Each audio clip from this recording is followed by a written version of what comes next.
Is it time for recess yet?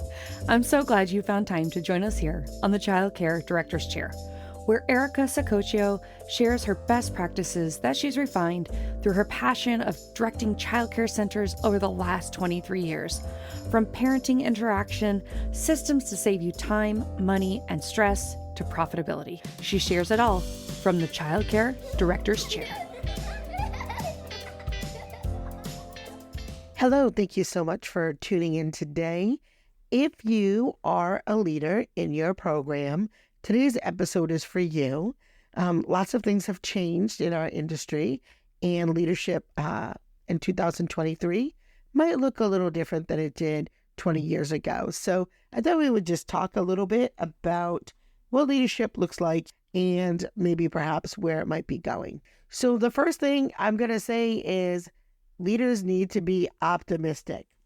Optimistic leaders show that they believe in what they are doing in their company, because you want people to follow you and believe in the mission and the values of your company, and that comes from you. And you have to be optimistic. And I know that many of us are facing challenges right now for many different reasons, but you have to be optimistic about the future. You cannot be negative Nancy all day long and expect everybody else to be jazzed up about your program, your company, if you're the owner, if you're not. So it is okay to say, hey, right now we're struggling, but I see a brighter future, and here's how I see it. Here are the things that we can do to make things better. Here are the things we can do to make our program sustainable in the long haul. So be optimistic and share that with your team on a regular basis and keep people informed. You absolutely have to be passionate. You can be, all rainbows and unicorns, with your optimism, but you also have to be passionate and motivate your team and bring out the passion in them, because one person can light a whole lot of candles, right? One flame can light many, many more. So that's what you need to do as a leader. Your job is to inspire and motivate your team to be engaged in the work that they're doing and let them know what they're doing is meaningful and that you value their input and you value their hard work every day. Now, for those of you who may be directors who work underneath an owner, the same goes for them. Sometimes they need a little bit of motivation or inspiration. So maybe if you see that your leader is maybe feeling a little bit down, reciprocate that energy, and it can also re-spark them as well. Because I do think sometimes, although everything does come from the top, I do think sometimes that people forget that their bosses, the owners, the other directors, board members are human too, and they also crave that feedback, attention, support, motivation, reciprocal relationships. And I think, with the industry changing so much, innovation is important. And you have to think about creative ways to keep your program interesting. You cannot, even if you were the best program, 15 years ago, and there's new competitors that have moved in that are offering different things, you have to be innovative to stay ahead of the curve, know what's coming down the pike, and maybe creating some new programs that don't exist at all. Or new, and when I say new programs, it doesn't always have to be new programs for the children, although that does certainly keep your enrollment high. But it could also be innovation around your staffing and the way that you employ people and the opportunities that you offer that are unique at your program. Or it could even be innovation on how your company interacts with the greater community. What new exciting things are you doing for your community to give back that also helps show goodwill and keeps you at the top of mind of the folks in your state, or if you're in multiple states, your area. And as a boss myself, I am always trying to learn new things. And I think, being excited to learn and improve my skills and contribute to our organization the best way I can is contagious, because people get really excited when you come in with something new to share with them. Although people don't always love change, they do get excited about new skills or new opportunities or new things that you are offering that they can also be a part of. So, making your team excited and eager to learn in a way that feels good. Same thing with your families. They, turn to you as an expert in the early childhood field, and rightfully so, because most of you clearly are. They're looking to you for advice. So what types of training opportunities and fun, engaging sessions can you do for your families? So, and make them excited to learn about their own child's development and growth and milestones. And, some of these things here, I think when we think about leadership, are almost like a no-brainer. So communication, you have to be able to communicate and articulate in a way that the rest of your team understands what you're talking about. And maybe also one of the challenges, like I'll share a story, one of the challenges I think that happens, especially if you have multiple leaders within your organization, people aren't clones of each other. So if there isn't very clear roles, responsibilities, it can get a little gray and it kind of mucks up the communication. So if, one director says, oh, this is how you do it, and then you go to a different location, and no, we don't do it that way, we do it this way, it really does mess up what's going on in your program. You don't get that same cohesiveness that you need to. And many of you with multiple locations know what I'm talking about, especially if you have subs or floats that go to a couple different locations throughout the week and they get conflicting information.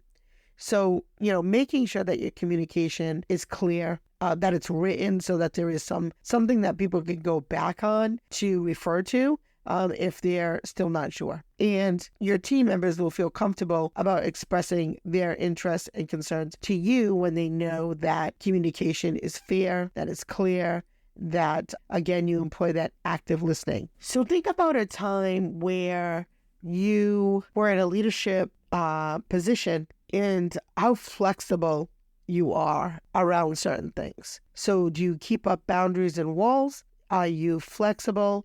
Are you too flexible?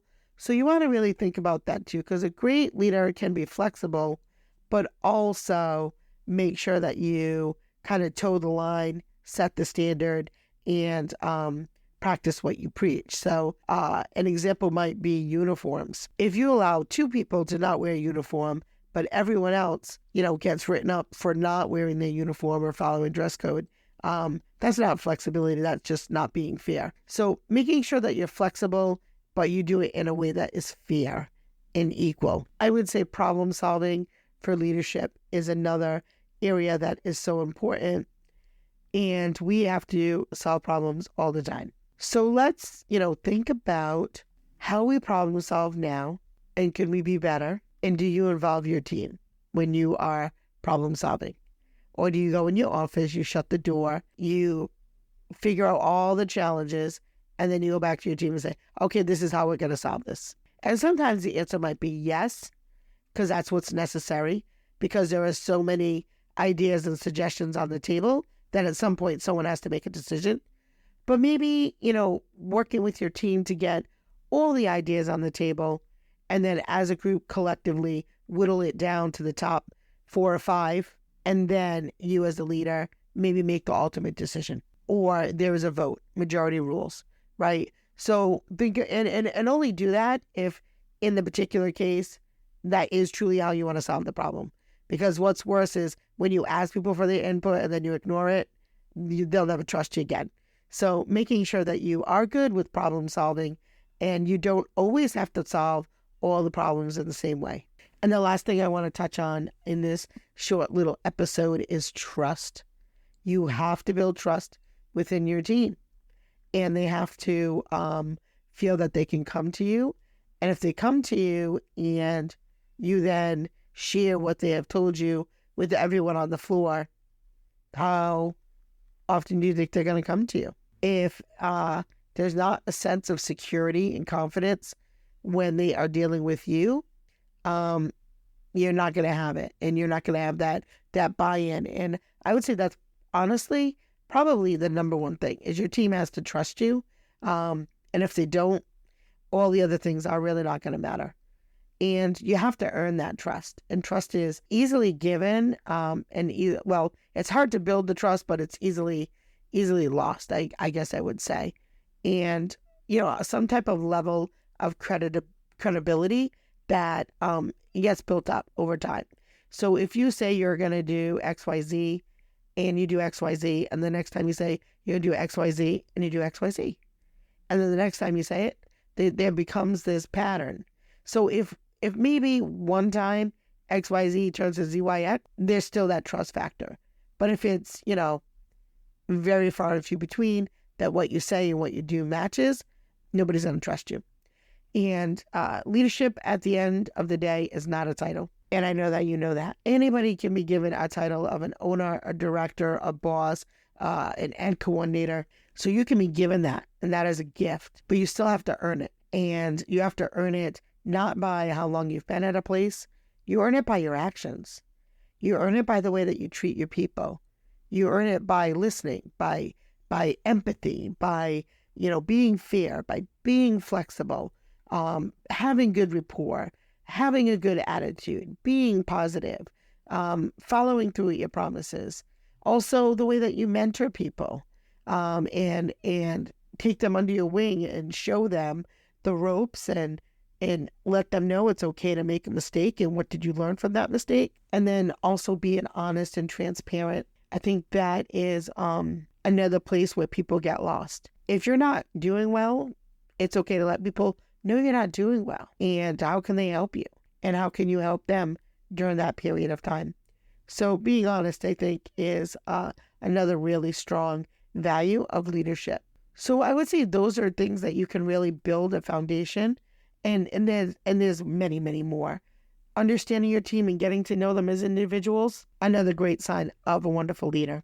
So, there's probably 1,000 tips on leadership, and there's many, many great books on leadership.